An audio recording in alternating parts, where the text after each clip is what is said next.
ano eh, hindi mo talaga alam? Hindi ko po talaga alam. Hindi ko po in-expect actually. Sabi ko po talaga nung awarding na talaga, Lord, kahit anong place ko, magiging prepared po kasi alam ko, prepare mo ako kung ano man ang ibigay mo sa akin.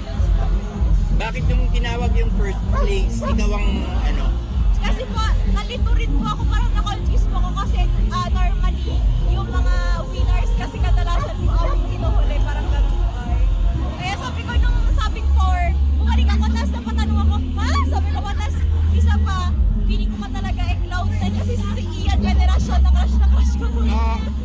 Talagang ano, nawala yung ulirat mo nung nakita mo si Ian na... Ay, sobra po. Sa totoo lang po, iniisip ko talaga nung magpo-voice ba ako o lalapit ako kasi nanay ko po nakatingin sa akin. Nakatingin talaga siya sa akin. Nakatingin talaga siya sa akin noon.